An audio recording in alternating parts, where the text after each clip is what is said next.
What are you going to do with that money that was already appropriated? Well, again, we're waiting for OMB guidance, and obviously they'll reach out and work with Congress on these funds. OMB is not working with Congress. The president is not working with Congress. You are not working with the Congress.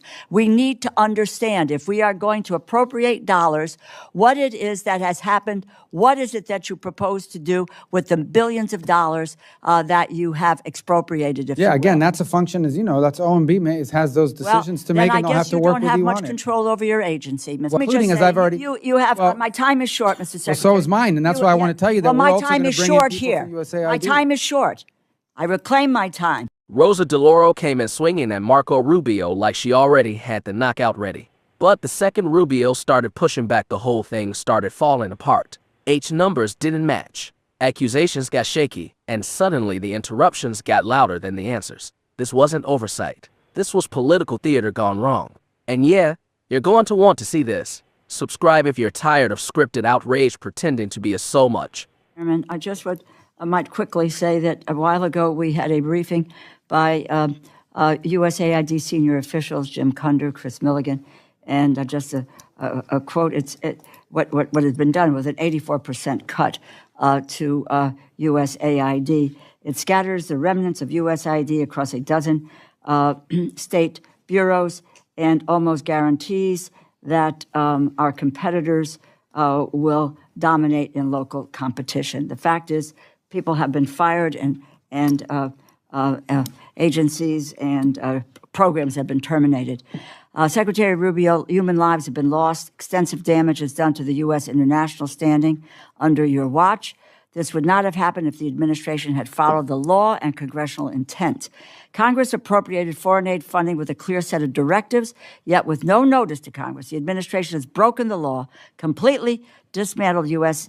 Foreign aid, hijacked funding for the State Department and USAID at the behest of Elon Musk and Doge. I might just say, you don't have the authority, Elon Musk doesn't have the authority, the president doesn't have the authority, and OMB doesn't have the authority. The authority to appropriate funding comes from this body, the United States Congress, and it is so stated in the Constitution. You're now sitting on billions of dollars. This subcommittee, which appropriated that funding in the first place, has no idea of how you plan to use them.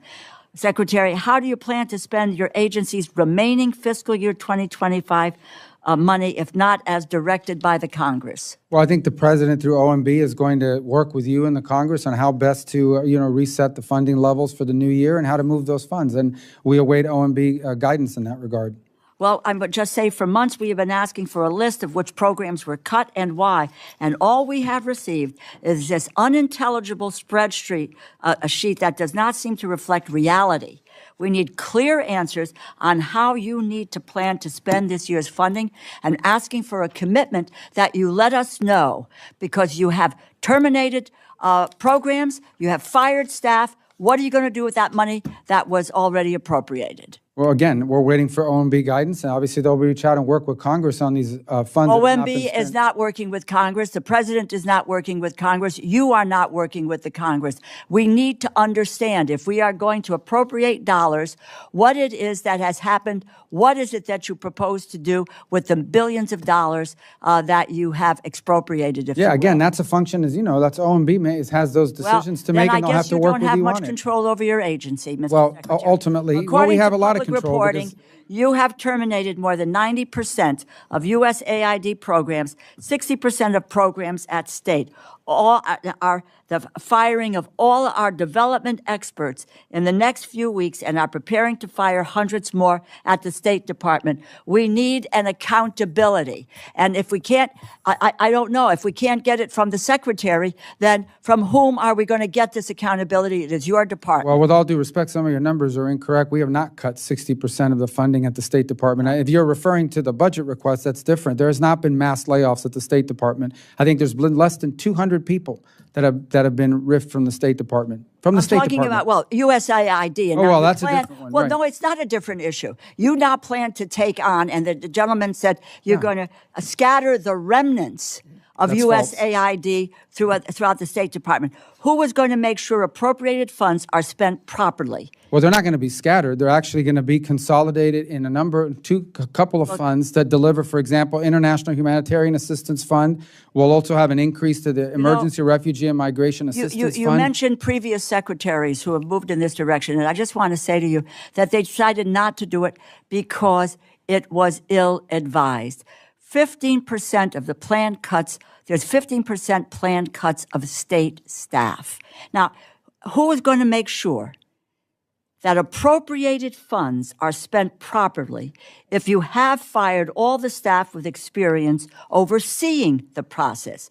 Will you personally be approving every expenditure?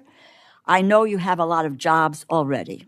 No, we're not. First of all, we haven't fired any experienced staff other than the people that were riffed out of the 2 divisions in the department. But other than that, I said at the State Department, there's been only under 200 people have been removed. Some have retired and so forth, but that's normal in any cycle. We are also going to hire new people, Let me including, just as say, I've already... you have, my time is short, Mr. Secretary. Well, so is mine, and that's why I want to tell you that we're also going to bring in people from USAID. My time is short. I reclaim my time. You have terminated key monitoring and evaluation programs. Allow us to account for the use of this funding.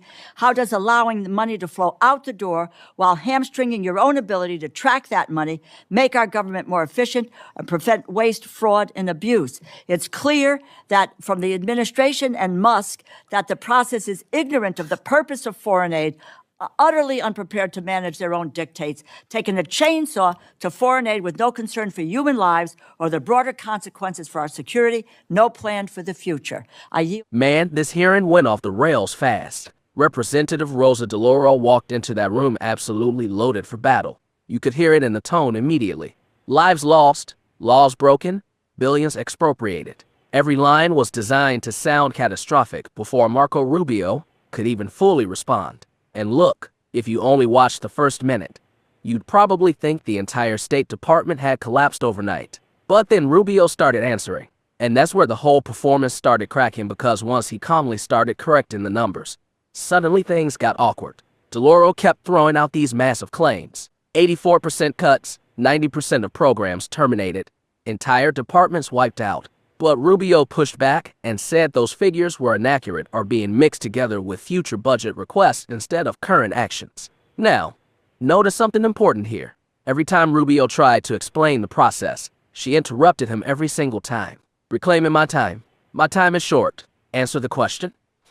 Okay. But if you actually want answers, wouldn't you let the person answer? That's the part people are noticing more and more in these hearings. It's not always about getting information anymore. A lot of these moments are built for clips, short emotional sound bites, viral outrage. You hit hard, talk fast, accuse louder than the response, and hope people never look deeper.